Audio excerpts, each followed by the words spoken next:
Guys, welcome dito sa The Sun at Tarot. Ang reading nito ay for collective for anyone who can resonate. Sa reading nito, this is a general and a collective reading your energy at this zone.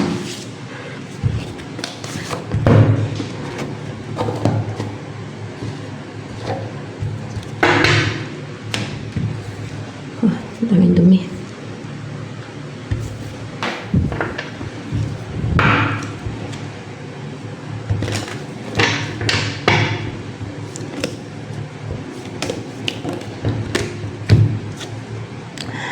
Knight of Cups in reverse and the King.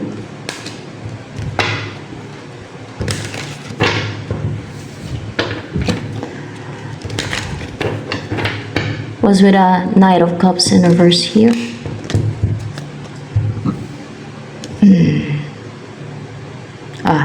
Nabigo yung merong sinend sa'yo. Merong sinend sa'yo. Merong sinend sa'yo eh. Merong sinend sa'yo, nabigo siya. Oh, nabigo. Si Three of Swords, di ba? Nabigo siya, oh. Tumalikod, no? And hindi napasok sa'yo. Hindi bumaon sa'yo. Oh, parang hindi bumaon sa'yo. Yun ang nakukuha ko dito. Hindi bumaon sa'yo. Ikaw ba itong daokingan na to? Hindi ikaw yan. May na-stagnant yung nag-sent niya sa'yo na na-reject yung sinent niya. Nabigo siya. Siya na-stagnant dahil bumalik sa kanya. Baka na bumalik sa kanya. Bumalik kasi sa kanya. Ang daming bumalik sa kanya. Ang dami niya sinent sa'yo. Ang dami. Para lang magtagumpay siya, no? Ang dami niya sinent sa'yo para lang magtagumpay siya. Yun nga lang, kahit bumalik sa kanya, hindi naman bumaon sa'yo. Hindi pumasok sa'yo eh. Na-reject, no? Na-reject. Ibig sabihin, parang na-drive away. Nag-bounce back. Kasi bumalik sa kanya, nag-bounce back. Siya itong stagnant ngayon, no? Nabigo siya, or else, with the Three of Swords pati, nasasaktan. Nasasaktan yung puso niya. Hindi. Nasasaktan siya. Bigo siya. Yan talaga meaning niyan dyan. O nasasaktan siya. Nasasaktan siya. Pwede na nasasaktan siya. No. Nabigo siya sa mga sinent niya sa'yo. Ano ba yung sinent niya sa mga ill-wishing? Ill-wishing? Hindi. Palipad hangin. Palipad hangin. Palipad hangin. At ang sipag niya ha, continuous. Ang sipag niya mabato sa'yo ng palipad hangin. Sipag tuloy-tuloy. Wala sigurong ginagawa yan. Baka walang trabaho yan. Wala sigurong pinagkakabisihan yan. Tama siguro maghanap buhay yan. Kaya yung pamabato ng palipad hangin doon siya nagfo-focus, no? Yan ang kanyang ginagawa. Busy siya sa pamabato ng palipad hangin. Gusto niya mag-control sa'yo for sure. Kaya ganyan siya. Gusto niya mag-control ng iba, yung buhay niya, baka hindi niya maayos-ayos. Wala nga siguro nangyayari sa buhay niya kasi yan ang ginagawa niya. So ano pa ang about sa'yo? Hindi ka masendan. Kung ano man sinisend nila, kung ano mang mga atake nila, hindi ka masendan. Hindi. Ano pa? You are lucky. Why? Bakit hindi ka nila masendan? Ng kanilang mga kaibigan? Because for sure, you are protected. You are protected. Mabuting tao kung nasa side ka ng light. Kung makatwiran ka ng klase ng tao. At hindi ka naman dumadaan sa challenges, kung hindi naman part ng challenges na pagdaanan mo yan, yung atakihin ka nila, di ba? You will be protected by the divine light, by the celestial beings, by the divine realm. Okay? The wheel of the year. Itataas ka na eh. Nasa taas ka na ng wheel of fortune, no? It's time for you to progress, to expand. Kung meron kang negosyo, para mag-expand yung business mo. Kung meron kang negosyo, or anything na mag-expand, na mag-grow, na mag-progress, na surtihin ka na, you are lucky na.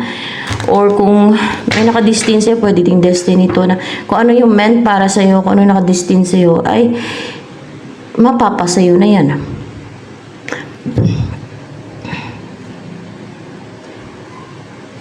Living my life with his word, killing softly with his song, killing me softly with his song, living my whole life. Wait lang ah.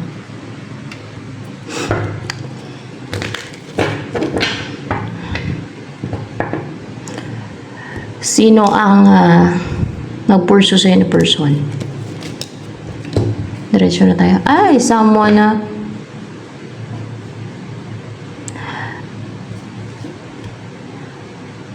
third party. Or merong third party. Or gusto makipag-reunite. What's with the 3 of cups? Gusto makipag-reunite? Reunite. Gusto niya makipag-reunite. May tumalikod kasi siya or ikaw or both of you. Pero gusto niya makipag-reunite sa'yo. Para ano? Bakit gusto niya makipag-reunite sa'yo? Para ano? Sa ganyan. Para magsama na kayo sa isang bahay at mamuhay na tahimik, peaceful. Ayan ang parang katulad nito. Oh. At in harmony with nature, and you have a good relationship with animals. Yung mabait ka sa mga animals ba? Yan. Kasi nanghinayang siya sa'yo. Kasi nga past person mo, gusto niya ng reunion. Ibig sabihin, meron na kanyan dati na relationship. Kasi may tumalikod, may lumayo. Kaya gusto niya ma-reunite kayo kasi nanghinayang siya sa'yo. At mamuhay na kayo ng tahimik, peaceful, komportable, masaya together. Yan. Ano feelings yan sa'yo nitong tao na to na gusto makapag-reunite sa'yo? Talagang na-recognize ka dyan na ikaw talagang gusto niya makasama sa buhay. Gusto niya magtulungan kayong dalawa makapag-usap sa'yo. Yun ang dinidesire niya. Magkausap kayo. Magkaroon ng pagtutulungan sa inyo. Magtulungan kayong dalawa. No? Na meron kayong i-build a family, a house, or a career together, project together, or family na talaga, or house. No? Yun ang i-build ninyo. A house. Para magsama na kayo, ayan o, mag-alaga kayo ng aso. May palaka pa. Baka may mga palakas paligid ng bahay. Bahay niya, no? Magsama na kayo sa, bahay niya. Bahay niya. Hindi. Sa bahay na pagawa nyo. Pagawa pa lang. Ipagawa nyo yung dalawa pa lang. May bahay na naman dito. Talagang bahay yan na ipapagawa ninyong dalawa. Yan. Natitirahan ninyo. So, yan. Baka wala pa siyang sariling bahay. Baka gusto niya sa bagong bahay no, na ipapagawa talaga ninyo. Yan. And then, ano yung iniisip ng person na yan, yung gustong makipag-reunite sa'yo, na person, ano iniisip niya ngayon? No? Iniisip niya pa lang na mag-take na action, ang maging passionate, ang hindi mag-hold back, ang hindi magpapigil, no? Malaya siya na parang ibon na, may ibon dito na bagong lipad, no? Parang kakalipad niya lang nitong ibon na to. Maliit yung pakpak. Parang, di ba, naging sisiyo, no? From egg, and then naging sisiyo, no? Pagka napisa ng itlog, no? Tapos, syempre, mag-stay muna yan sa pugaran niya. Sa pugaran talaga. Sa kanyang nest, no? Hanggang sa makompleto na yung pakpak niya. Hanggang sa pwede na siyang lumipad. So, parang ganito na yung person mo. Na able and capable na siya na lumipad, na mag-take ng action sa'yo, na gumawa na ng move. Yan. So, ayan. Ano ang gusto sabihin sa'yo ng person na to na gusto makapag-reunite sa'yo? Past person to, guys, ha? Oh. The Standing Stone. Hindi na siya natili na yung parang walang naggawa, na parang nasa loob ng ano niya. O meron pati dito, parang gagamba, na parang sapot, na parang nakapulupot yan na hindi siya makapag-take na action ba. Parang gano'n. Nakawala na siya, no? Hindi na siya yung nasa loob ng, nasa nest, kumbaga, parang gano'n, kung sa ibon pa dito, na bagong pisa na ibon, no? Hindi na siya nasa nest. Nakakalipad na siya, able and capable na siya na mag-take na action. Kung sa ibon pa, able and capable na siyang na lumipad. Ayan, malaya na siyang makalipad. Parang gano'n na, na makapag-take na action sa'yo, na mag-invest sa'yo, na wala lang pumipigil sa kanya, na hindi na siya kagaya ng dati na parang incapable na mag-take na action sa iyo kasi parang may kulang pa, hindi pa mature. Mga ganun, hindi pa baka hindi pa siya mature or else ay napipigilan pa siya. Mga ganun, no? Hindi pa siya hinog kung sa bunga pa, ganun, no? O na mamanipula pa siya, nakokontrol pa siya, parang ganun ba, no? Ano pa? Ang gusto sabihin sa'yo ng person mo na yun, ito naman. Using this. Ano pang gusto sabihin sa'yo ng person mo na yun na gusto makipag-reunite sa'yo? I hate who I really am from you. So, meron siyang tinago about sa sarili niya, kung sino talaga siya sa'yo. Ano yung totoo sa kanya? Ano tungkol sa kanya? Two of Cups and King of Wands. Marim, kung nakilala mo to dati, may iba siyang karelasyon, may iba siyang kukonect with the Two of Cups. Or else ay, kung gusto niyang ma-unite talaga kayo na ikaw ang gusto niyang makasama, ay tinago niyo yun sa'yo, no? Parang hindi pa siya masyadong naging open sa'yo ba? Two of Cups. Na merong chemistry sa inyo, maring gano'n ang mga tinago niyo, no? Or kung dati, kung meron pa kayo, nung in a relationship kayo, baka may karelasyon siya iba, no? Tinago yun sa'yo. And then, King of Wands na passionate siya, fiery. Ito, pag kinumbine ko to, na passionate siya and fiery and strong yung desire niya na ma-unite kayo. Yan. Hindi niya siguro sinabi sa'yo kung gaano siya passionate, kung ang gaano niya din yung desire na ma-unite kayong dalawa. Yan ang kanyang hinaid. Ayan. Madami sa feeling yan. Lalo ko, ipagsipirahin ko yan. I-separate ko tong dalawa na to. Ayan. So, ayan. Nag-goal-driven siya na ma-unite kayo. Yan ang tinago niyo sa'yo. This is someone powerful, confident, positive, active, bold and daring na person. A leader type. Strong yung personality.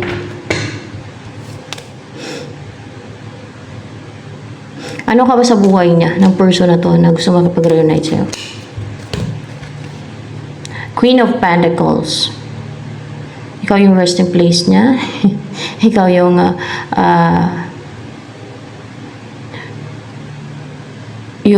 nafe-feel yung secure siya, safe siya, komportable siya. Ikaw gusto niya magpang-asawa. The Earth Mother. Siguro pasama pa ba itong dalawang to? Hindi na ito kasali. Ito lang.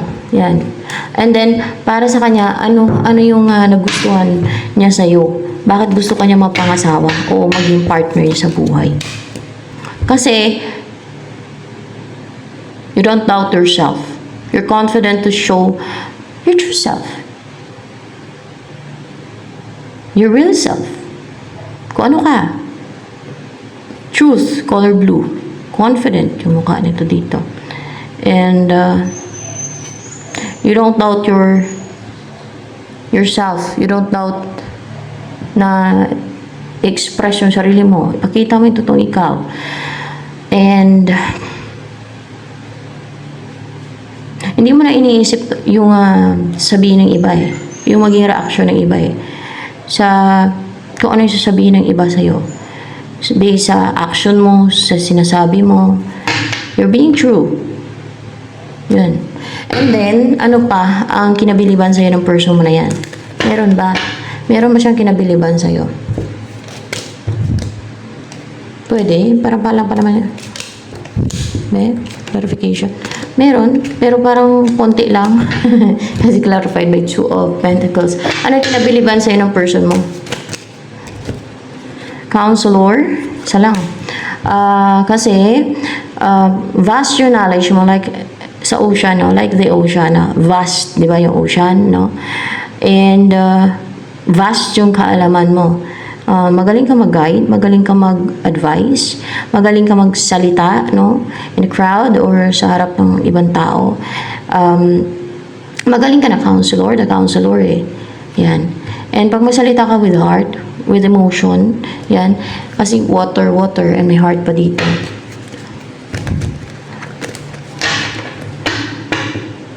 Ano yung personality mo na in love yun sa'yo? In love ba yan sa'yo ngayon? Yung person na yan? Yeah, in love siya sa'yo ngayon. Ano yung...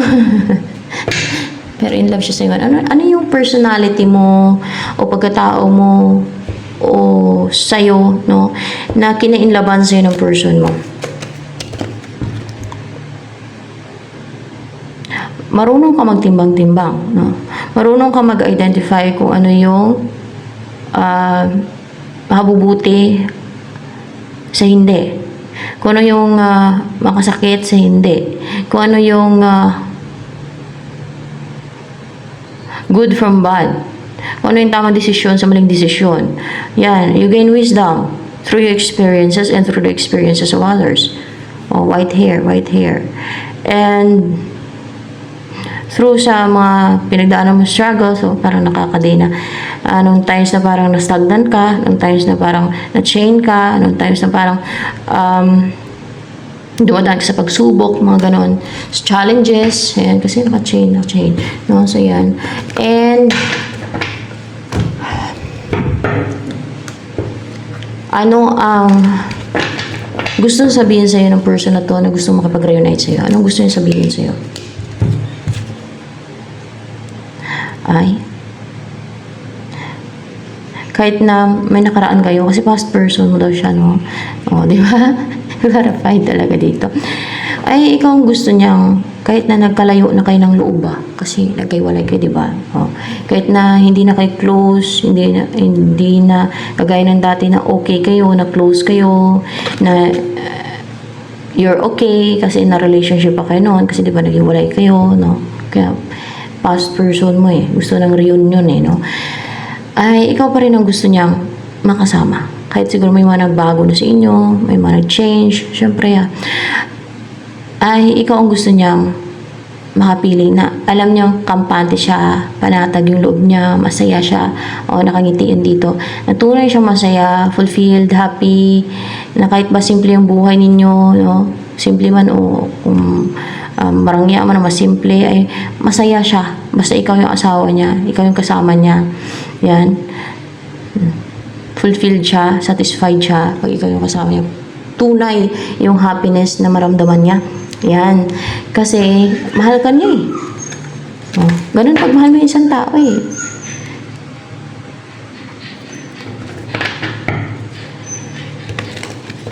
Ano bang gusto niyang buhay kasama ka ng person na to na gusto makipag-reunite sa'yo? Bouquet. Ay, kasal kayo kasi may bouquet. Magkaanak kayo kasi may anak yan dito, yung Queen of Hearts. May anak po, may baby yung ibon. So, gusto niya magkaanak kayo. Ikasal kayo, magkaanak kayo. And then, you will... Ang dami, guys. Ito na lang, isa lang. Dalawa lang. Sa ilalim at yung ano. Pero maganda din naman yun yung isa. Sight.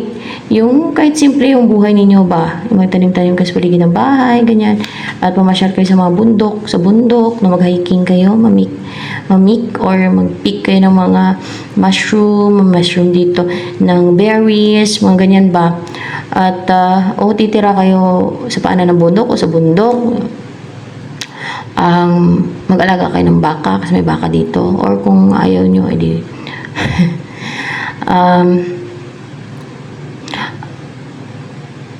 mamuhay kayo na magkasama. You will start to live together and enjoy life, no? And to spend time outdoors in nature, in mountain. Mamasyal kayo palagi sa mountain. Yan. So, yan. Baka mahilig siya na mag-hiking, mag-akyat sa mga mountain, no? Ang saya nga naman, guys, no? Kaso lang, wala lang talaga time yung iba kasi nga, busy sa hanap buhay. Pag-warisma, yun. Ang dami talaga sa akyatan sa bundok. Pero sa mga doon sa amin, yung mga ngahoy, ordinaryo na rin sa kanila yung akit ng bundok kasi doon sila nangunguha ng kahoy. Yun sa amin. Lalo nung sinang unang panahon pa. Ngayon parang hindi na eh. Hindi na ganun ang hanap buhay ng framihan eh. Doon eh. Meron pa namang nangangahoy pero madalang na lang. No? Madalang na lang. Panggatong-gatong, mga ganon. O pangbenta nila, mga panggawa ng bahay ba, mga ganon. Pero dati yung mga, meron yan, may inuuling nila, yung iba, ganyan yung hanap buhay dun sa amin dati. Yung iba, yung pag walang ibang pagkakitaan ba, walang trabaho, ganyan. Yun na, sa bundok, ganon. Pero itong person mo, for sure, gusto nila talaga lang mamasyal sa mga ganong places. Kasi nakaka-relax siguro, kaya gusto niya sa ganong places, no? So ano pa? Ang nais niya iparating sa'yo ng person mo na yan na gusto makapag-reunite sa'yo. It's a reunion, it's your past person. So maayaw ng past person ay tingnan natin kung may ano mamaya new person ha. 6 of Swords. Ito na gusto niyang ilipat ka o lilipat ka. Ilipat ka. Gusto niya ilipat ka. Kasi para bang yung lugar mo ay so ayaw niyang titira sa lugar mo, no? Kundi ilipat ka sa lugar niya. Alamang, saan ka ililipat daw? Sa lugar niya. Baka sa lugar niya. Parang hindi. Parang hindi. Saan? Sa bagong place? Baka mag-migrate kayo ba sa bagong place? Doon kayo lilipat ka sa bagong place. Na abundant to, may growth sa lugar na to, nalilipatan nyo. O ililipat ka niya sa abundant na lugar na mag-grow ka, na there's growth, no? Kasi yung place na kung saan ka ngayon ay para bang nagdurusa ka dyan, o malas, or nasa-suffer ka lang dyan, or nakakasakit ka dyan, or meron kasing place na mga ganyan, merong mga namimiste, hindi man tao, merong mga, alam niyo na, inilimento, mga ganyan, no, sa lugar na yan. O malas, may ganyan lugar na malas na hindi ka asinso, parang malabo, parang mahirapan ka masinso, no. Pero kung may mga naiinggit sa'yo dyan, mga gumagawa ng witchcraft, kung hindi sapat yung iyong pangontra, di ba? Ay pipiste nilang iyong kabuhayan, pati health mo, pati isip mo, susulsulan nila, mga ganyan, manipulahin ka nila, no? Tuwang-tuwa naman sila, yun nga lang. Afterlife, good luck. So, yan. Ayan, 6 of Swords. Lilipat ka niya, kunwari ikaw tong kabayo, siya to. Yung lalaki dito, no? Lalaki o babae man to nandito. Basta ililipat ka niya sa place na mag-grow ka, na mataas ang value mo, na kikita ka ng malaki, basta yung hindi ka na nagdurusa, ganon, yan. Masaya ka, na komportable ka, no? Fresh yung paligid, mga ganun ba? Yung abundant yung buhay mo, yung abundant yung buhay ninyo, yung masagana at prosperous yung buhay, yan. Yan. So, ito na lamang guys. By the way, meron ba new person na mga attracted sa'yo, na gustong-gusto kayo pursue? Let's see. So, there is, meron mga person na gano'n, na gustong-gusto kayo pursue. Ito lang sa taas. Yun lang naman ang tanong ko. At, gusto kang makasama sa buhay at gusto kang i-treat? Kaka-i-treat? Pwede i-treat ka kasi yung pagkain, no? Pero yung attach sa'yo, attach. Hindi naman attach, emotional sila sa'yo. Let's see, pwede emotional, palang pa naman. Or, na-in love sa'yo. Tingnan natin kung na-in love. Mayroon man yung person na na-in love sa'yo. So, ayaw mo yung past person, may new person. So, ito na lamang guys for collective